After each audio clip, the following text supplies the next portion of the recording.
Mark Wahlberg, are you here? I repeat, Mark Wahlberg, are you in this room? Mark, I know you're here. What does that qualify as? Poltergeist? Banshee? Whoa, get away! Get back! No! Since we're entering the spooky season, I thought it would be a great idea to revisit one of the Halloween classics, Phasmophobia. This game puts players in the shoes of ghost identifiers, tasked with traveling to specific locations where ghosts have been spotted. Once at the location, players use various tools and tricks to identify what type of ghost it is, so another crew can come in and get rid of it. The job isn't without danger. The ghost can start a hunt, a sequence where players can physically see the ghost, but it's also trying to kill you. On the surface, the game is perfect for friends, if you have them. And with many different difficulties and maps to play, you can fall into a lull. Moving from ghost to ghost and map to map, this game is really interesting, but I'm here to tell you something is going on behind the scenes without us noticing. Welcome to my Phasmophobia conspiracy. And now that I've explained the basics of Phasmophobia's gameplay, let me rattle off the story bits we know about within the game. Firstly, a company named Ghost Hunt and Distribution either employs or works with our characters. We found this out when players received a plaque for their progress in the game before a massive update to the leveling system. Secondly, the contracts we take on in the game occur across the continental United States. Within recent updates, Phasmophobia's creator, Kinetic Games, has changed the level selection screen so you can't see where the levels are. Luckily, previous updates showed precisely where these places were across the United States,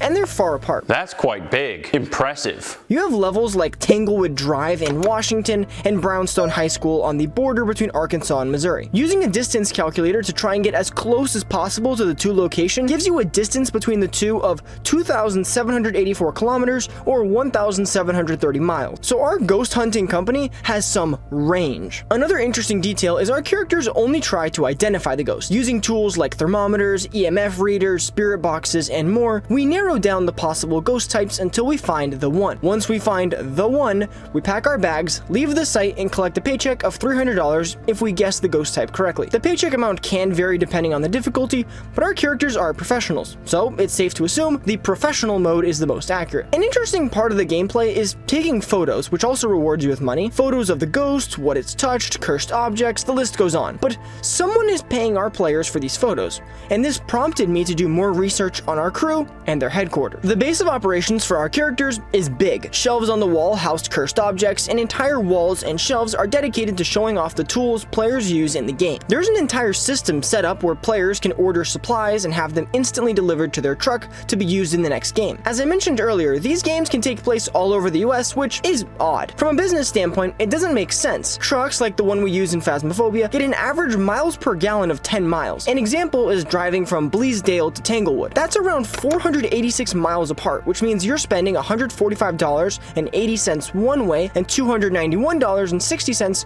round trip on gas at $3 a gallon. That's just under 1% profit margins. That's barely any profit even if you include the $60 from photos and $25 from bone evidence. What's clear to us is how this company gets their jobs though. On that same board, you can find newspaper clippings giving stories of glowing strange lights, light keepers going missing, and a nightmare in a forest. You also see some photos of ghosts on the board, which I assume is from people who would become customers of the Ghost Hunter service. Their photos and cries for help would bring our Phasmophobia crew into town. But what do we know about these hunters? What do we know about our characters? Well, there's a lot of players you can choose. To my knowledge, the names of these characters aren't visible anymore.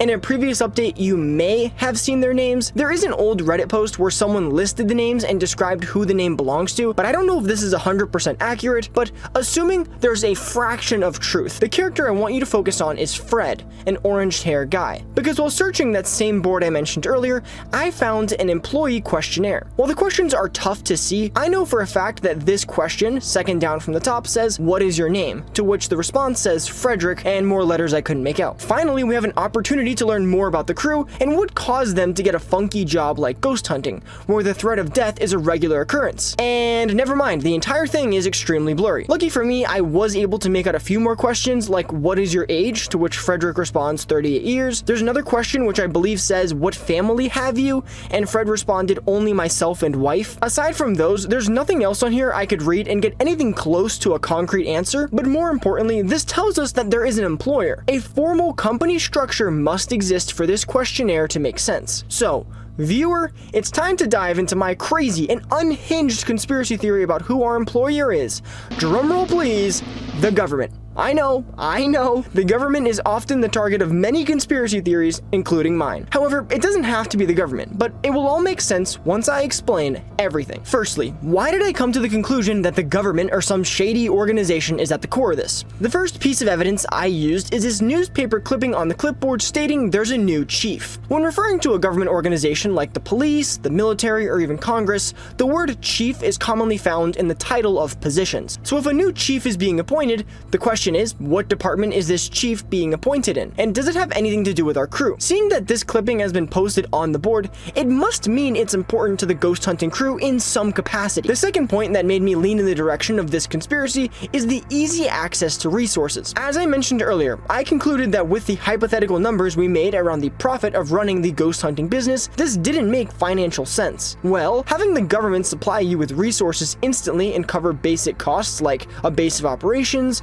gasoline, and more isn't impossible. Our crew getting paid and paying for supplies from their wallet could all be a scheme. It's a way to make the business seem legit to anyone looking in from the outside. Also, the ghost hunters getting their investigations from a government source seems plausible. I mentioned earlier how the crew could use newspapers and word of mouth to find jobs, but it would be simpler if they had someone directing them. Police reports about mysterious deaths or hospital workers receiving patients claiming they saw ghosts are helpful information. If someone had access to all of these and was actively looking for them and then sending them to their contract ghost hunting crew, boom, you have Phasmophobia. Another thing that interested my crazed conspiracy mind is the goals players receive before every map. It wouldn't be wise for our hypothetical shady government to send people in just to find ghosts. It would be wiser to send them in and ask them to test different ghost tracking methods and equipment. Our crew members testing the effectiveness of crucifixes or smudge sticks or incense is valuable data in the hands of the right people. Another sad fact about the real-life United States government is its general lack of care for contractors. I won't get too descriptive and precise as to when this happened, but still, there are many documented cases where government agencies used contractors to dispose of hazardous materials or deal with dangerous situations while the agency was aware of the risk. In my hypothetical case, the government knows these ghosts can kill, so they use contractors. Even more concerning is what these contractors do on the job. The most apparent danger hunters face on the job is death, but a close second is their loss of sanity. And if you think I'm joking or you're unfamiliar with Phasmophobia, the van has a monitor displaying the player's sanity as a percentage. In the game, players are encouraged to take sanity pills to restore their mental capacity. Do these pills have any side effects? We don't know. I only know that my limited research on Google showed that antipsychotics are defined as medications that alter brain chemistry to reduce the symptoms of psychosis, like hallucinations, delusions, and dementia. Our players willingly trot into ghost encounters for a living. Who knows what their mental standing is? Frederick answered that he was 38 years old and his only family was his wife, which might not be accurate. Side effects like delusions and dementia may have caused him to forget his family and details about his past. In the legal world, someone like this would be called an incompetent witness, someone who wouldn't be able to provide factual statements because their answers and experiences don't match up with reality. I can already imagine a hypothetical within my hypothetical where someone like Frederick testifies against this shady organization for what they were put through, and when the defense lawyer asks something like, "What living family do you have?" and Frederick answers, "My wife," only for it to be discovered his wife divorced him years ago and he's been considered missing ever since he got the job. However, all this theorizing and conspiratorial energy is wasted if we can't establish a solid motive for our mysterious ally. Lucky for you, I've got plenty of intriguing options. The first and most basic option is to prevent mass panic. If the average person were told that ghosts could be living in their homes and could kill them at any second, they would understandably freak out. There's also the other aspect of ghosts, which is that these ghosts were once people. These ghosts once had lives and loved ones who would do dangerous things to communicate with them. As we learn in Phasmophobia's gameplay,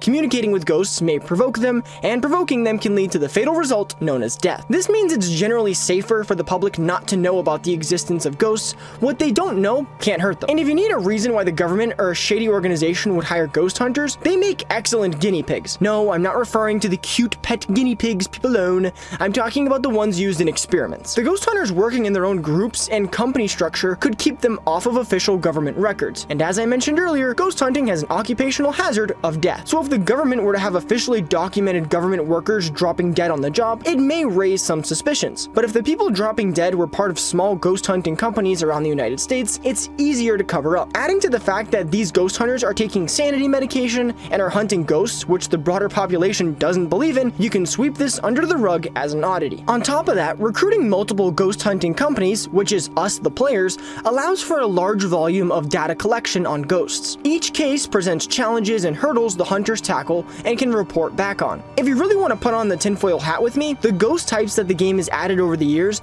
may be research found by other hunters. This organization manipulates everything from the background and spreads knowledge around. Also, what do we know about the team that extracts the ghosts? We're told in the game that we hunters are there to identify the ghost and that another team will be there to extract it. There's never any confirmation or explanation as to the other half of the ghost hunting business. Never mind. I've gone pretty crazy in this video, and that's too far. Or is it? I'm kidding. The final and most exciting reason for the government to hire ghost hunters is this Easter egg found in one of the newer maps, Point Hope. After completing some steps, the player will shine a UV light and reveal a giant mass of ghosts in the sky. It's a pretty terrifying sight, and makes us ask, what do we know about the ghost's existence? Sights like these make me wonder if the veil that separates the living from the dead is fragile. What if the ghosts in the sky are dormant, awaiting any reason to awaken and haunt neighborhoods and schools? Perhaps the number of cases is rising worldwide, and ghost sightings are becoming more common. We don't have the exact data, but we know that this small peek Kinetic Games has given us into the number of ghosts has numerous ramifications. These could be souls lost at sea over centuries of sea exploration. And if that's true, imagine the number of souls caught in a drifting state on old battlefields, hospitals, cemeteries, cities, and many more locations. All of them caught up, waiting for their chance to hunt and claim the lives of unsuspecting civilians. Maybe that's what they're preparing for. Now, should you take anything I said in this video seriously? Of course not. I'm crazy, and this is my conspiracy theory that is nowhere near true. I'm just putting details and things where there's nothing. Now, if you'll excuse me, Kinetic Games sent me these sanity pills to take. I don't know what they do, but down the hatch.